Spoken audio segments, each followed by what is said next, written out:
I am Joshua, 28, and my parents excluded me from a family dinner because they were ashamed of my blue-collar job. Before I tell you about how I ended up holding the financial leash to my brother's fake empire, let me know where you're watching from in the comments. The machine grease never really washes off.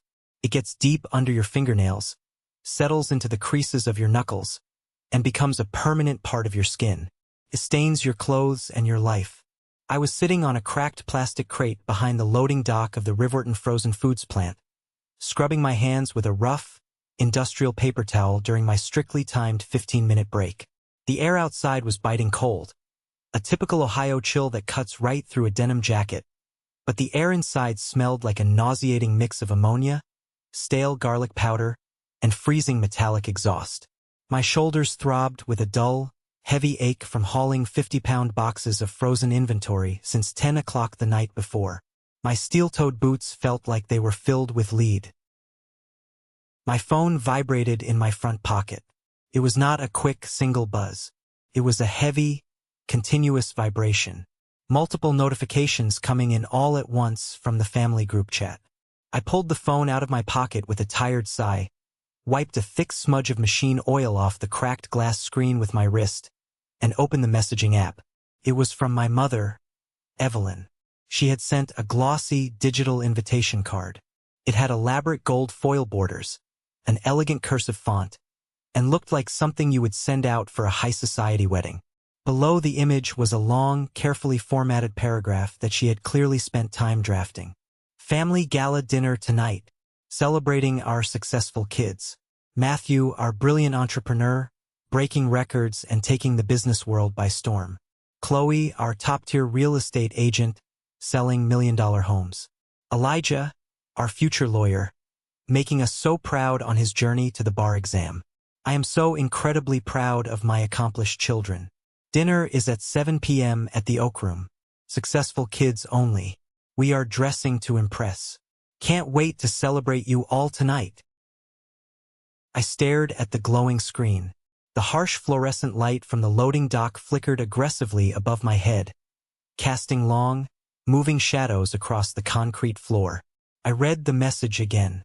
Then I read it a third time, my eyes scanning every single line, every single word.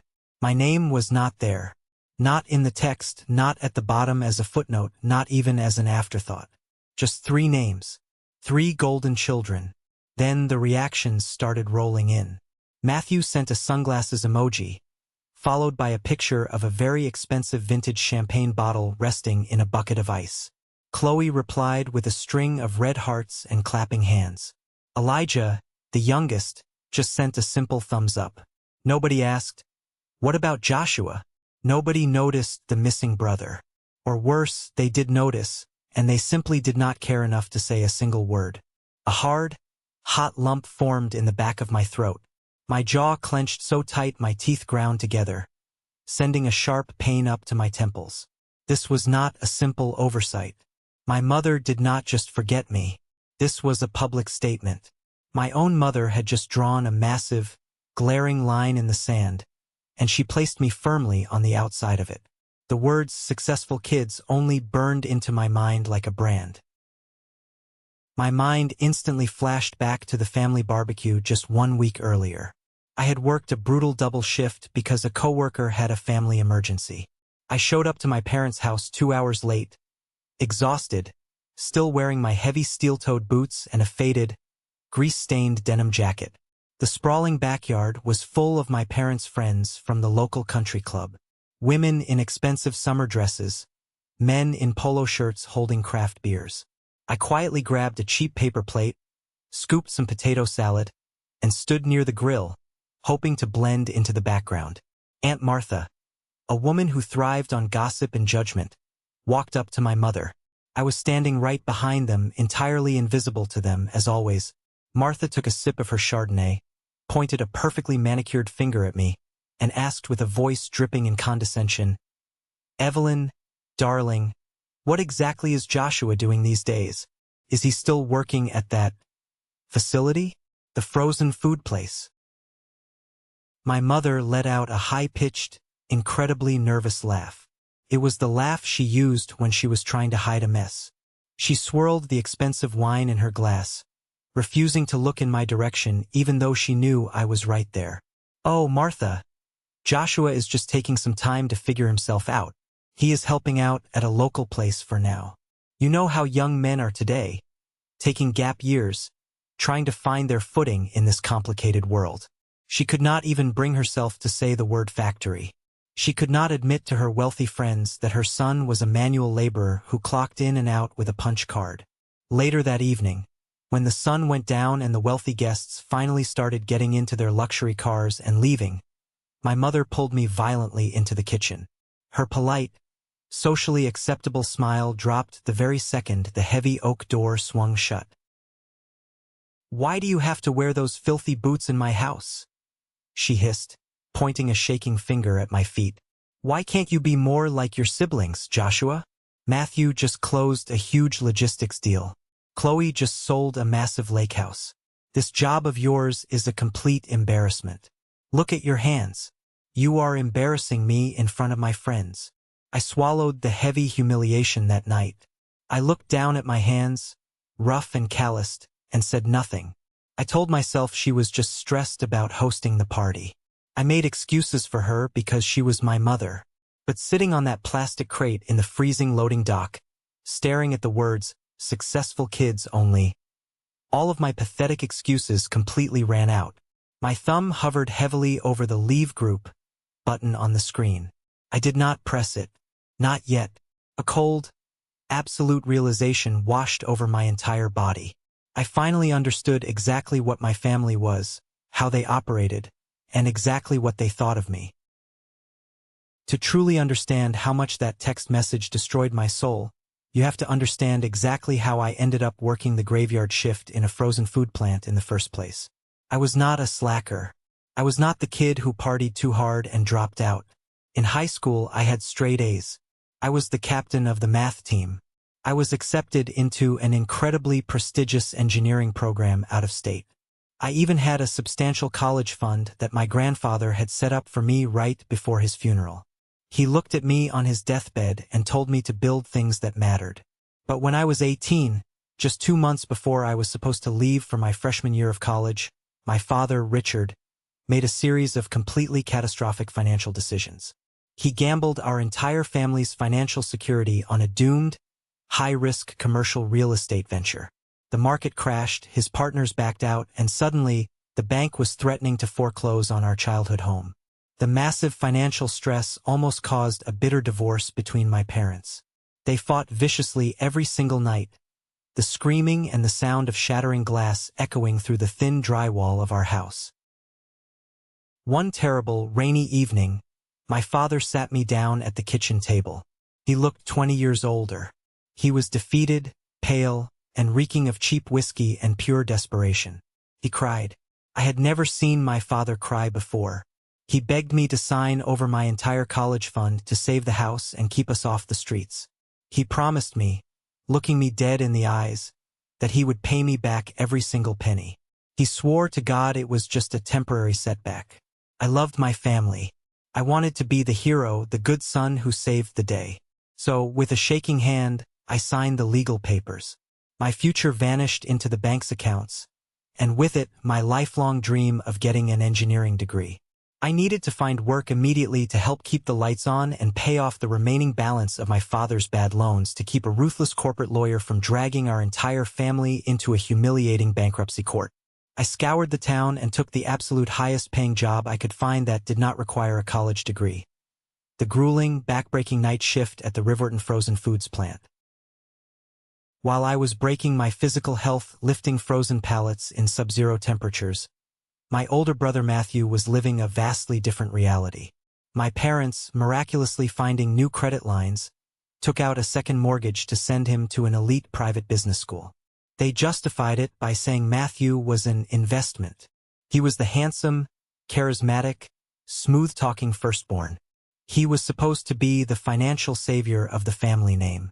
Matthew absolutely loved the grand narrative. Whenever he visited home from the city, he made sure everyone in a 5-mile radius knew exactly how important and wealthy he was. Just last month, He rolled up to the cracked concrete of our family driveway in a brand new, gleaming silver Porsche 911. He stepped out wearing a tailored Italian suit, smelling of absurdly expensive cologne, wearing a watch that cost more than my yearly salary. I had just gotten home from an exhausting 14-hour double shift. I was covered in mechanical grease, smelling of industrial cleaner and sweat. Matthew tossed his heavy sports car keys in the air, caught them, looked at my stained, cheap work clothes, and smirked a cruel, crooked smile. Working hard or hardly working, little brother? Step back. Make sure you don't scratch the paint on the Porsche with those filthy clothes. A single scratch costs more to fix than you make in a decade down at the icebox. My parents stood on the front porch, clapping for him. They beamed with a level of pride I had never experienced. They rushed down the steps to hug him, completely ignoring me standing right next to him. They never looked at me with that kind of admiration. Not once in my entire life. They conveniently forgot that the very roof over their heads, the electricity lighting their living room, was paid for by the sweat soaking through my shirt. Back in the cold present, still sitting behind the loading dock of the factory, my phone screen suddenly lit up brightly again. It was an incoming video call from my mother. I just stared at it. I let it ring. The screen flashed her smiling, perfectly curated contact photo, mocking my current reality. I watched the green accept button and the red decline button pulse on the screen until the call finally timed out and went to voicemail. Exactly 2 minutes later, a text message arrived from her. I saw you read the message in the group chat. Hope you understand, Joshua. Tonight is just about celebrating real achievements. We wanted an upscale evening. You know we love you very much. But this specific dinner is for the kids who have hit their major career milestones. We don't want you to feel out of place. We will get cheap pizza with you next week. Just the two of us. I locked my phone with a heavy click. I stood up, walked slowly to my rusty metal locker, grabbed a small, spiral-bound notebook I used to keep track of my brutal shift schedules, and flipped to a completely blank page. I took a pen and drew a harsh, dark line straight down the middle of the paper.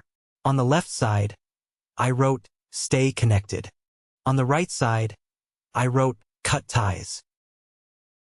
Under "Stay connected," I wrote, "Holidays with family, the familiar routine. Maybe, just maybe, they will eventually change and see my worth." Under "Cut ties," I wrote, "No more constant humiliation, no more paying their hidden debts, no more being treated like a dirty secret. Total control of my own salary. Absolute peace of mind."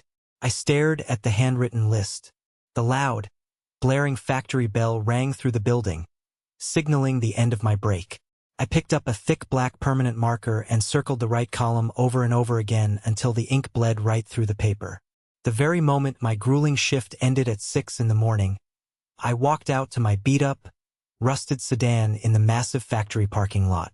The sun was just starting to peek over the gray industrial skyline, casting long shadows across the asphalt.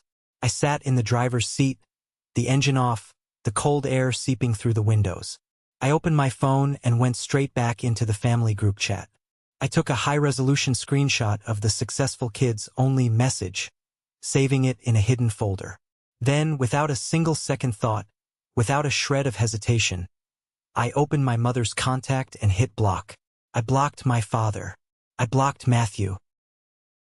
Just as my thumb hovered over my sister Chloe's name to block her too, a direct message from her popped up on my screen. "Hey Josh, saw Mom's crazy text in the chat. She can be so incredibly harsh and tone-deaf sometimes. Are you holding up okay? You really shouldn't let her get to you. You know how she gets when she wants to show off." I paused. My thumb froze. Maybe Chloe actually cared. Maybe I had at least one ally left in this deeply broken family. I typed back, letting my guard down just a fraction. "I'm fine, Chloe. I am just so unbelievably tired of being treated like a massive mistake. I gave up everything for this family, and they treat me like trash." Her reply came 3 seconds later, typing rapidly. "I mean, look at it from their perspective, Josh. You kind of bring it on yourself. You have zero ambition. You still work in a freezing warehouse. If you just bought a decent suit, showed up to events, and talked about something other than your depressing factory shifts, she would gladly include you. Don't be so overly dramatic and sensitive. Just call her. Apologize to her for ignoring her video call, so we can all have a peaceful, classy dinner tonight. My blood went completely cold. Felt like ice water in my veins. She was not checking on me. She didn't care about my feelings. She was merely making sure I did not throw a tantrum and ruin their perfect aesthetic for the evening. She was a spy, sent by my mother to manage the situation. I deleted the conversation thread entirely and firmly pressed block on Chloe's number. I drove in silence to my tiny, cramped one-bedroom apartment on the bad side of town. I did not sleep. I brewed a pot of cheap, black coffee.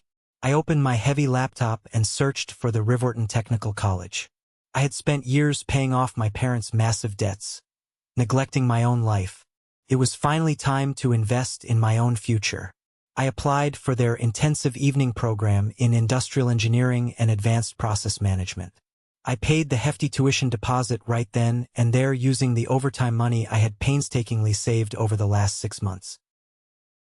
A few weeks passed, and my life settled into a grueling, exhausting, but incredibly quiet routine. Factory work from 10 at night to 6 in the morning. Sleep for a few hours. Classes from 5 in the evening to 9 at night. Repeat. One rainy Tuesday evening, I was walking down the dimly lit hallway of the technical college, carrying a heavy stack of complex engineering schematics. The hallway smelled distinctly like cheap floor wax and old coffee grounds. I turned a sharp corner and nearly collided head-on with someone wearing a heavy canvas work jacket and a baseball cap pulled down low over his eyes. A stack of heavy books spilled out of his hands and crashed onto the linoleum floor. "Watch where you're going, man," the guy muttered aggressively, scrambling to his knees to pick up the scattered books. I froze instantly. I recognized that panicked, familiar voice anywhere. Elijah! My youngest brother snapped his head up, his eyes widening in pure, unadulterated panic. He was supposed to be a highly successful pre-law student at the state university across town. My parents bragged about him constantly to anyone who would listen, telling everyone he was going to be a high-powered corporate lawyer making a massive salary. But the thick textbooks scattered all over the floor were absolutely not law textbooks. They were highly technical, advanced manuals for heavy-duty diesel mechanics and engine repair. "Joshua?" Elijah stammered, his face turning entirely pale, losing all its color. What are you doing here in this building?" "I take night classes for engineering," I said slowly, pointing down to his scattered books. "The real question here is, what exactly are you doing here, Eli? Mom thinks you are sitting in the prestigious university library right now studying for the LSAT. Elijah let out a heavy, defeated sigh and leaned back against the metal lockers, sliding down until he was sitting on the floor. "I absolutely hate the law, Josh. I despise it. I have always wanted to work with my hands, to build engines. But you know exactly how they are. If I tell them I want to be a blue-collar mechanic, they will treat me exactly how they treat you. I can't handle being the family disappointment. I can't handle losing my inheritance. So I lie. I lie every single day." I looked down at my little brother. He was absolutely terrified. He was living a miserable double life just to keep his fragile status as a successful kid. "I blocked them all," I told him quietly, my voice echoing slightly in the empty hallway. "They uninvited me from the big gala dinner. You were in the group chat. You saw the message." Elijah looked down at his heavy work boots, refusing to meet my eyes. "I saw it. I really did. I'm sorry, Josh. I truly am. But if I stand up and defend you, they will turn all their anger on me. Matthew explicitly told me to just keep my mouth shut and play along." His blatant cowardice stung me deeply, but it also clarified everything in my mind.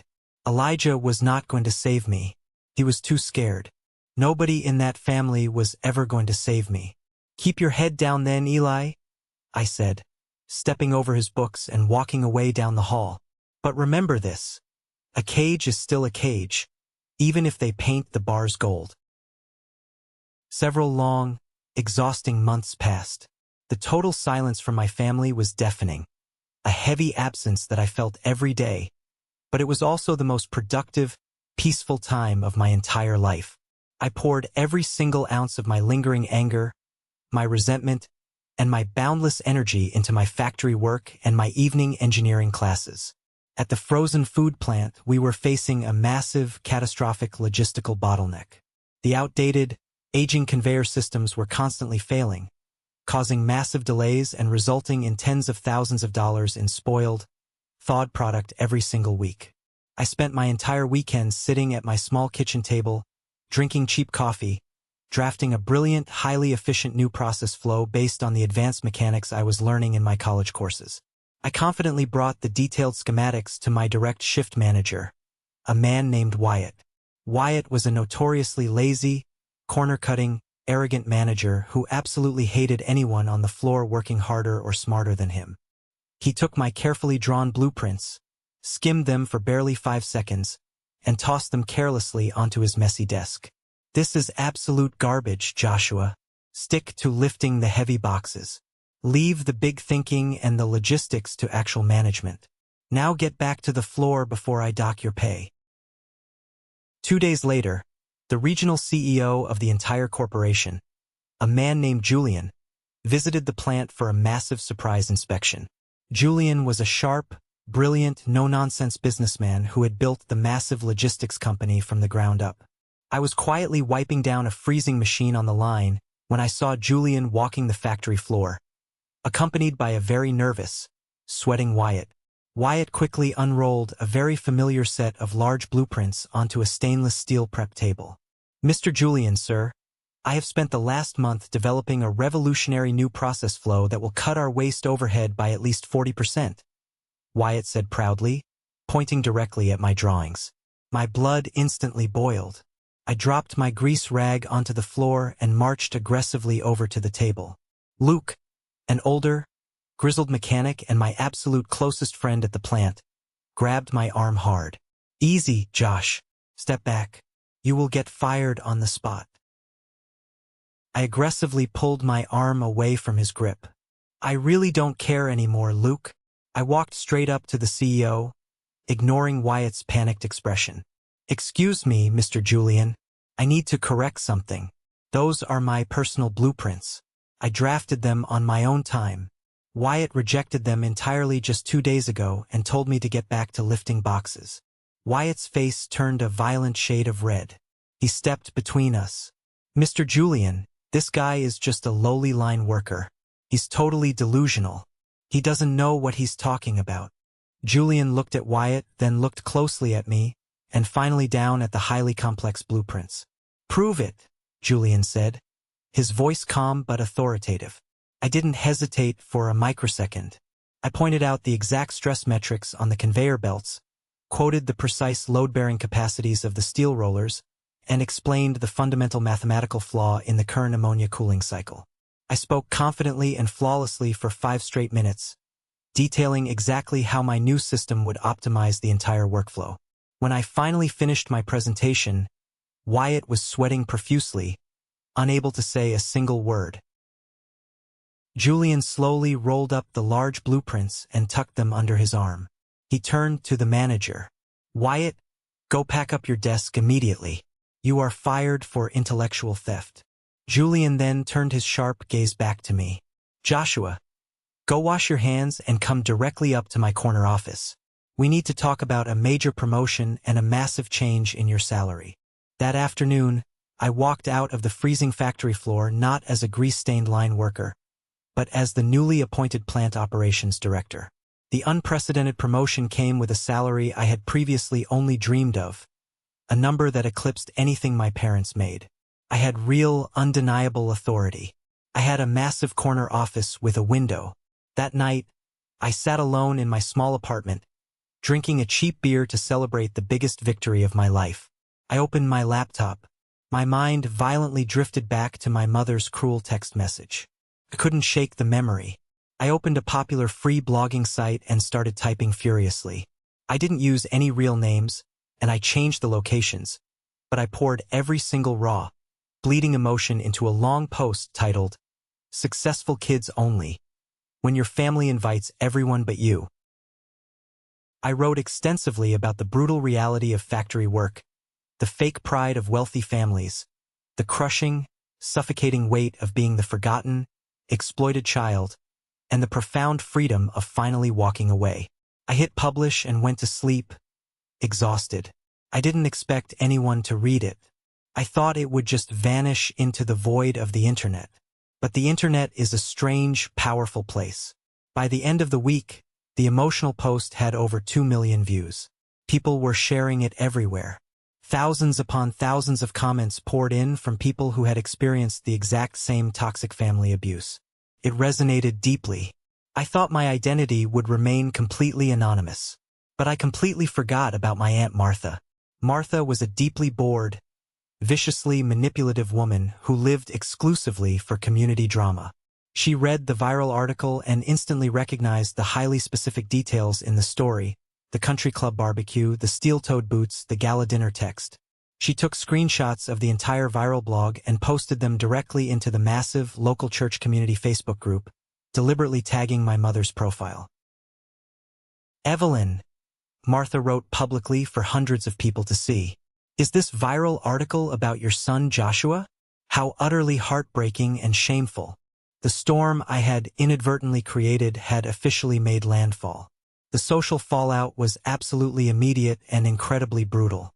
My phone, which had been blissfully silent for months, started lighting up relentlessly with notifications of blocked voicemails.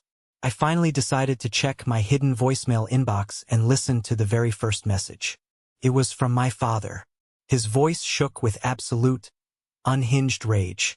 "Joshua, you ungrateful, disgusting brat. How dare you air our private family business on the public internet? Your mother is having a nervous breakdown. She can't even show her face at the country club or the church. You log on and delete that garbage right now, or I swear to God I will hire a lawyer and absolutely ruin your life." There was not a single word of apology in his screaming, not a hint of remorse, just blind fury that their carefully constructed, fake social image was now irreparably tarnished. I didn't delete the post. Instead, I accepted a formal invitation from a local community organizer named Carter. He hosted a highly popular monthly storytelling event downtown called Voices of Riverton. He had read the viral blog, tracked me down through my college email, and asked me to speak live on stage. The venue was a crowded, trendy theater with exposed brick walls and dim lighting. I stood nervously backstage, adjusting the crisp cuffs of my tailored suit. It wasn't a cheap rented suit. It was mine, bought with my own hard-earned director's salary. The promotion had allowed me to finally dress exactly the way I felt on the inside, powerful and in control. Carter patted my shoulder warmly. "You're up, Josh. Tell them your truth." I walked out onto the wooden stage. The bright spotlight blinded me for a second. When my eyes finally adjusted to the glare, I looked out at the massive audience, and my heart completely stopped in my chest. Sitting right there in the third row, glaring up at me with absolute murderous venom, were my parents, Richard and Evelyn, alongside Matthew. Aunt Martha must have maliciously told them about the upcoming event. They came here to intimidate me. They came to stand up and shut me down publicly before I could speak. I gripped the cold metal of the microphone stand. My knuckles turned stark white. I looked directly into my mother's furious eyes. "My parents always told me I was an embarrassment," I started, my voice booming and echoing through the completely silent theater. "They explicitly told me that manual labor was beneath their social standing. So, when they hosted a lavish gala dinner to celebrate their successful kids, they deliberately left me off the guest list." "You are a liar!" my father shouted at the top of his lungs from his seat, standing up aggressively. People in the audience gasped in shock. "You chose to be a pathetic failure, Joshua. Don't you dare blame us for your total lack of ambition." Matthew stood up right next to him, wearing his signature, arrogant smirk, puffing out his chest. "Tell them the real truth, Josh," Matthew yelled so the whole room could hear. "Tell them you're just a filthy factory grunt who's insanely jealous of my massive logistics company." The large crowd murmured anxiously, shifting in their seats. I didn't flinch. I didn't back down. I let them dig their own social graves in front of 200 people. I waited patiently for the room to quiet down completely before I spoke again. It's entirely true, I said calmly, leaning into the microphone. I worked at a factory. I worked the night shift in a freezer because I gave up my entire college fund when I was 18. I gave it up to pay off my father's massive, catastrophic debts so he wouldn't face a ruthless lawyer and a bankruptcy judge. My father's face drained of all color instantly. He looked like he had been slapped. He sat down heavily in his chair, his mouth hanging open. I turned my full, undivided attention to my older brother. And Matthew, you are completely right. I am in the factory business. In fact, Mr. Julian just promoted me last month to Regional Director of Rivorton Industrial. Matthew's arrogant smirk vanished instantly. His jaw literally dropped. Rivorton Industrial was not just any company. It was the primary supplier and the absolute main creditor for Matthew's so-called empire, a struggling logistics firm that I knew was drowning in severe debt. And Matthew, I continued, my voice cold and sharp as ice. As the new regional director, I personally reviewed the corporate accounts this morning. Your firm is 4 months behind on its payments. You owe us over $500,000. I signed the legal paperwork today to officially call in the massive debt. Your company is done. The silence in the theater was absolute, heavy, and suffocating. You could literally hear a pin drop. My mother covered her mouth with both of her trembling hands, tears of pure, unadulterated horror streaming down her perfectly made-up face. Matthew looked like he was going to vomit right there in the aisle. They had come to this event to publicly humiliate a lowly factory worker, and instead, they found themselves staring at the man holding the financial leash to their entire existence. De la koan kak they doi tat ca, kai tua koi kung de lay lai duak win kim so kuak doi min, kam on ban de kien and kung tua den day, ban that tuet voi, hey jup tua like video va ben luan so one ben dui, de tua beat ban de dong han kung tua toi day. Junai kong chi jup nu nuoi han tim thay ka chuyen nai. Ma kan cho tua beat rang and hung tre niam qua tua ko wai nia voi ai du. Suung ho qua ben la dong luk lon not de tua tip tiu si chia se and hung fan kan lai qua han trin ne. The emotional aftermath of that night was brutal, swift, and entirely irreversible. I walked slowly off the stage to a thunderous standing ovation from hundreds of strangers who had just witnessed my entire life story unfold. But surprisingly, I didn't feel like wildly celebrating. I didn't feel a rush of euphoric joy. I just felt a heavy, exhausted sense of absolute finality. The war was finally over. As I walked through the crowded theater lobby toward the glass exit doors, Pastor Nathan, the respected head of my parents' church community, approached me hesitantly. He had been sitting quietly in the back row the entire time. He looked deeply shaken and profoundly sad. Joshua, Pastor Nathan said softly, reaching out to shake my hand. I had absolutely no idea. Your mother specifically told the congregation that you moved away out of state because you fell in with a bad crowd and got into drugs. I am so incredibly sorry we didn't see the truth of what was happening in that house. The brutal truth doesn't wear a shiny, expensive suit, Pastor, I replied quietly, releasing his hand. I pushed through the heavy glass doors and stepped out into the cool, refreshing night air. The large parking lot was mostly empty, except for a highly chaotic scene rapidly unfolding near the bright street lamps at the edge of the property. A massive, heavy-duty commercial tow truck was backed up directly to Matthew's gleaming silver Porsche 911.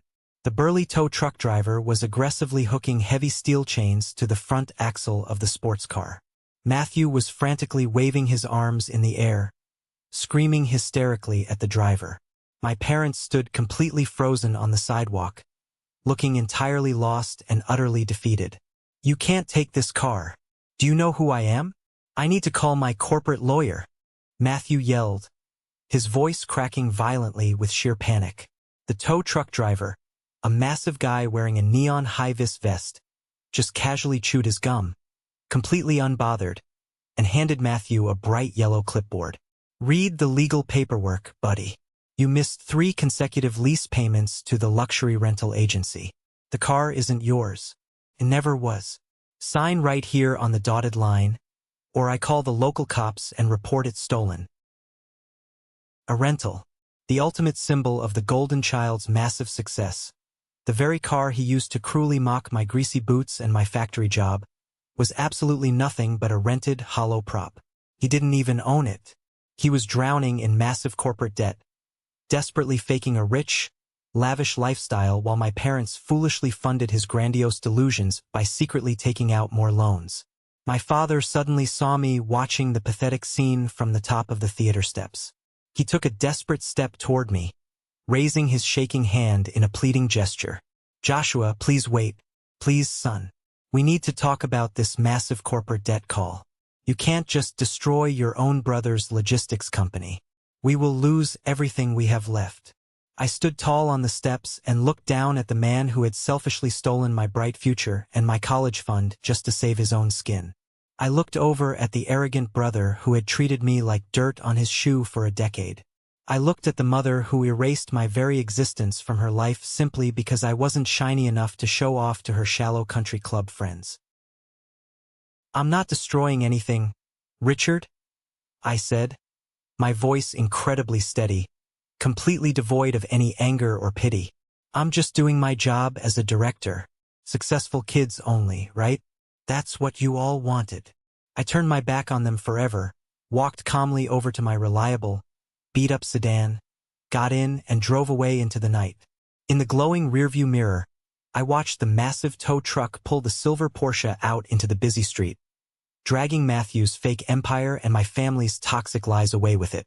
For the very first time in my entire life, I took a deep breath, and I breathed in the pure, intoxicating air of total, absolute freedom.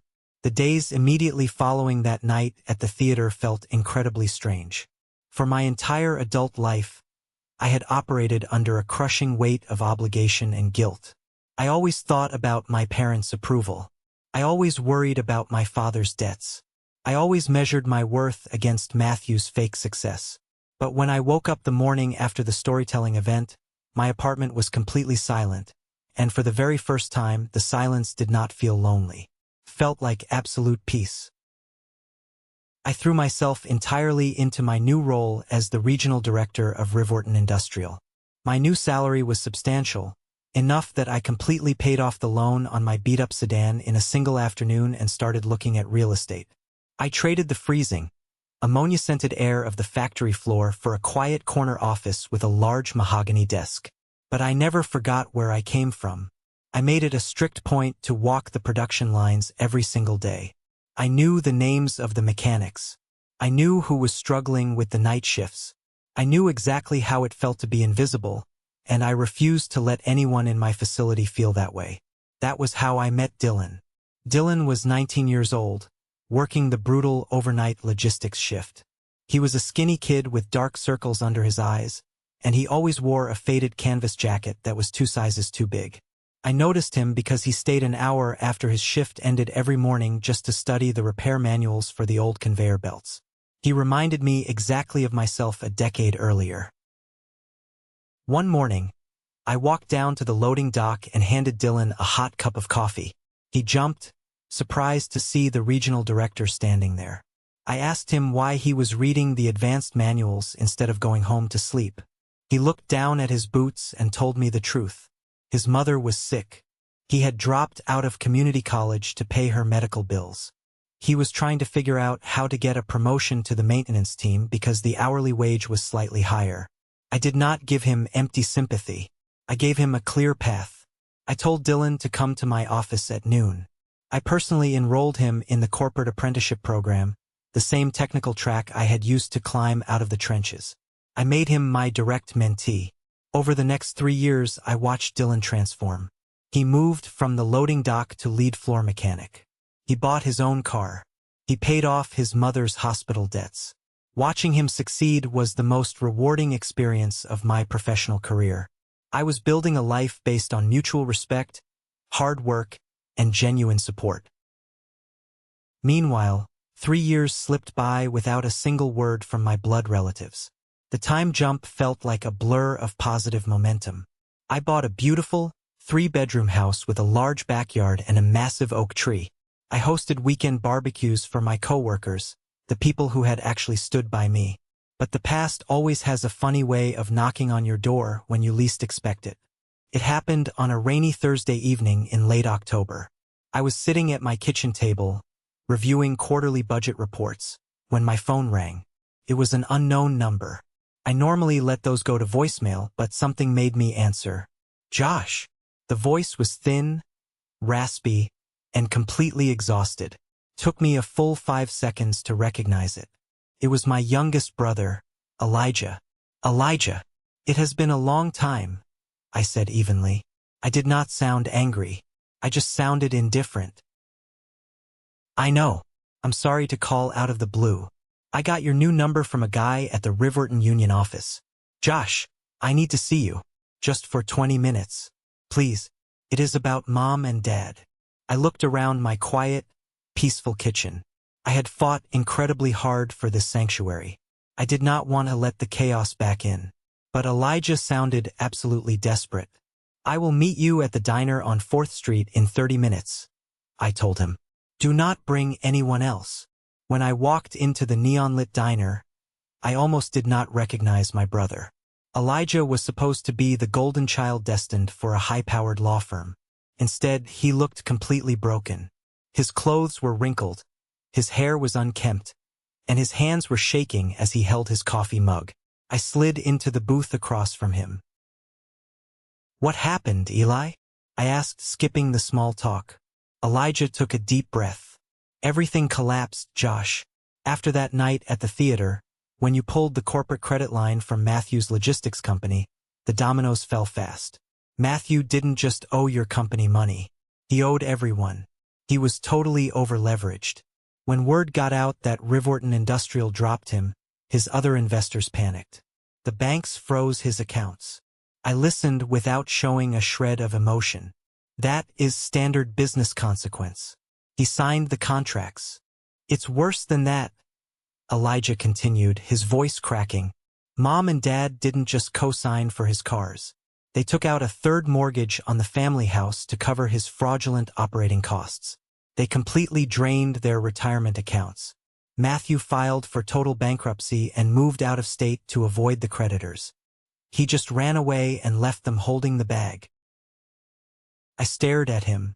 The sheer audacity of it was staggering.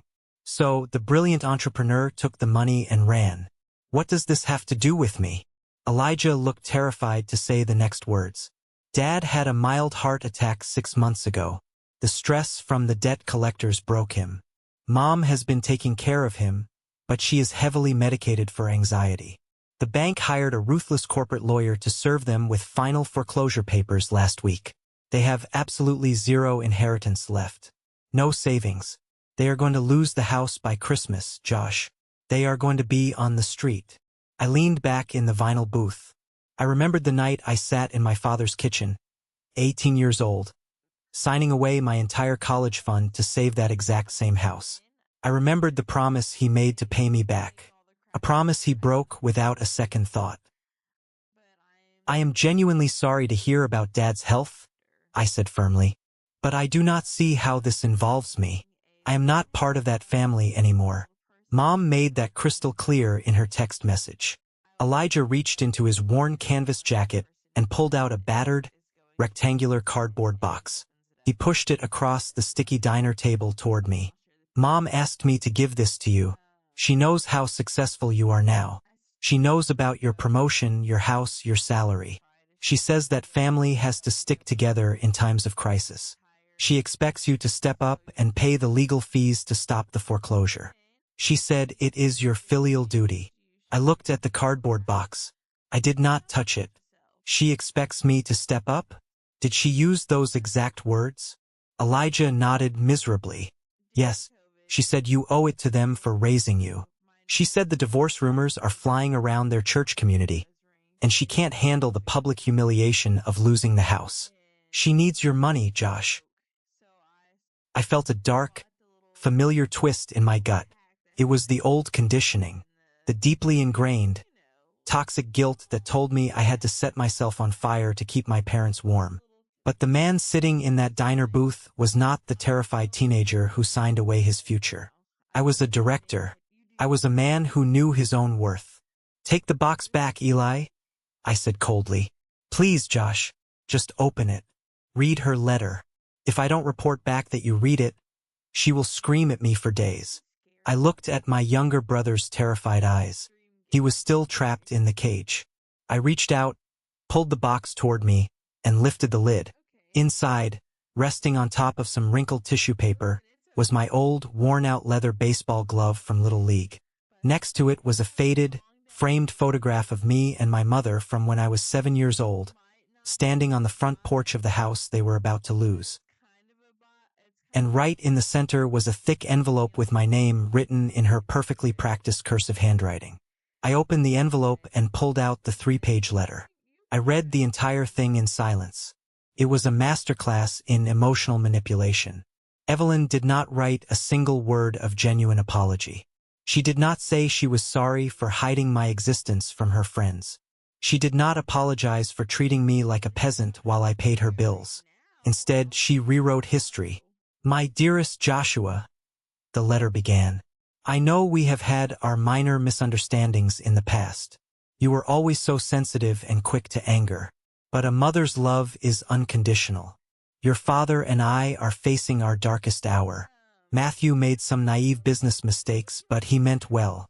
Now the bank's lawyer is circling us like a vulture. We are facing total ruin." I scanned down to the second page. This was where the clause came out. "We hear you are doing incredibly well. We hear about your massive salary and your beautiful new home. God has blessed you so that you can be the true savior of this family. We need $80,000 to halt the foreclosure and cover the immediate medical debts. This is not a request, Joshua. It is your absolute duty as a son.